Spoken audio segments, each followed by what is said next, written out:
Hello friends, welcome back to our channel Aranyak. আজ আমরা চলে এসেছি নতুন একটা ভিডিও নিয়ে, আমাদের পুজো পরিক্রমার দ্বিতীয় দিন মানে মহাষষ্ঠীর ভিডিও নিয়ে। প্রথমে যে প্যান্ডেলটা আমরা দেখলাম সেটা হচ্ছে দমদম দক্ষিণ পাড়ার অনুশীলন সমিতি। এই প্যান্ডেলের থিম হচ্ছে ভারতের স্বাধীনতা সংগ্রামী এবং তাদের সংগ্রামকে ঘিরে। নেক্সট আমরা চলে গিয়েছিলাম দক্ষিণ পাড়ার মেন আকর্ষণ, যা হলো দক্ষিণ পাড়া সর্বজনীন দুর্গোৎসবে। এই প্যান্ডেলটার থিম হচ্ছে প্রবাহ। এন্ট্রেন্স থেকে দেখা যাচ্ছে বড় বড় ঘণ্টা এবং কিছু ম্যাসিভ স্ট্রাকচার। সমুদ্র তরঙ্গ এবং ধ্বনি তরঙ্গ এই দুটিকে একত্রিত করে একটি সায়েন্টিফিক ওয়েতে এই প্যান্ডেলটাতে দেখানো হয়েছে। এরপর সামান্য একটু হেঁটেই পৌঁছে গেলাম দমদম তরুণ দলে, আর এখানকার থিম ছিল ছাপ। প্যান্ডেলে প্রবেশ করতেই বিভিন্ন ধরনের ছাপ ও নানা রকম কথা আমাদের চোখে পড়ল।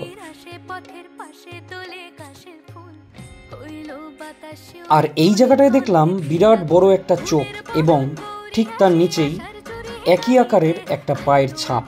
এখানে মায়ের মূর্তিকেও একটা শিলমোহরের ছাপের মতো করে দেখানো হয়েছে। এবার আমরা চলে যাচ্ছি দমদম পার্ক ভারত চক্রের দিকে। দমদমে হয়তো এই প্রথমবার এই ধরনের একটা প্যান্ডেল তৈরি করা হয়েছে, আর এই প্যান্ডেলের থিম হচ্ছে দি অরা, যার অর্থ হলো আভা। প্যান্ডেলের ভেতরে প্রবেশ করতেই এই রিং লাইটগুলো আমাদের চোখে পড়লো এবং পুরো প্যান্ডেলটার ভেতরটা একটা আলো আধারী রূপ দেওয়া হয়েছিল। আর ঠিক সামনেই মা দুর্গা ধ্যানমগ্ন অবস্থায় বিরাজমান। নেক্সট প্যান্ডেলটা হলো দমদম পার্ক সর্বজনীন, আর এবছরের এদের ভাবনা হলো হাট। প্যান্ডেলে ঢোকার মুখেই লেখা ছিল হারায়া খুঁজি। হাট মানে হলো ধর্মবর্ণ নির্বিশেষের এক মিলনস্থল, যা এখনকার দিনে প্রায় বিলুপ্তির পথে।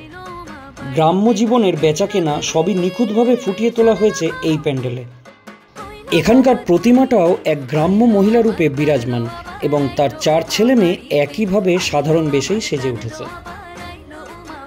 এবার চলে যাব আজকের মেন আকর্ষণ অর্জুনপুরে, কিন্তু তার আগে চলে গেলাম অর্জুনপুর অধিবাসীবৃন্দর গোলকগ্রামে।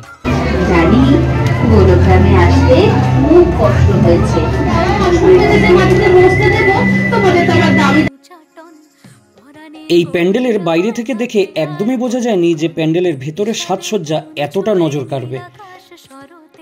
এই প্যান্ডেলের প্রত্যেকটা কোনায় কোনায় এবং আনাচে কানাচে রয়েছে গ্রামের পরিবেশের ছোঁয়া, এবং বাস্তব জীবনের দৃশ্যকে এই প্যান্ডেলটি খুব সুন্দরভাবে তুলে ধরেছে।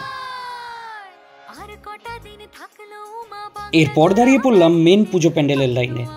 পাক্কা 1 ঘন্টা লাইন দিয়ে আমরা পৌঁছালাম অর্জুনপুর আমরা সবাই ক্লাব, যেটা হচ্ছে এবছরের সবথেকে ভাইরাল পুজো প্যান্ডেল। ভেতরে প্রবেশ করেই মনে হচ্ছিল আমরা ফিউচারে প্রবেশ করেছি। আর এই প্যান্ডেলের থিম হচ্ছে মুখোমুখি। যেদিকেই দেখছি সেদিকেই কোনো না কোনো মেটালের মুভিং অবজেক্ট আমাদের চোখে পড়ছে। এই পুরো প্যান্ডেলটা একটা ফিউচারিস্টিক ভাবনায় তৈরি করা হয়েছে, যা সত্যি আমাদের ভবিষ্যতের মুখোমুখি দাঁড় করিয়ে দেয়। এই জায়গাটা হচ্ছে এই প্যান্ডেলের সবথেকে আকর্ষণীয় জায়গা। মা দুর্গার মূর্তিকেও এখানে অনেকটা অন্যরকমভাবে দেখানো হয়েছে। লক্ষ্মী, গণেশ, সরস্বতী, কার্তিককেও আমরা একটা অন্য রূপে দেখতে পাচ্ছি। ওভারঅল খুবই অপূর্ব এবং অসাধারণ। বেরোনোর পথে এই ছোট্ট পুজো প্যান্ডেলটায় গিয়েই আজকের আমাদের পুজো পরিক্রমা শেষ করলাম। দেখা হবে আবার নেক্সট ভিডিওতে। If you like our content, please do subscribe to our channel.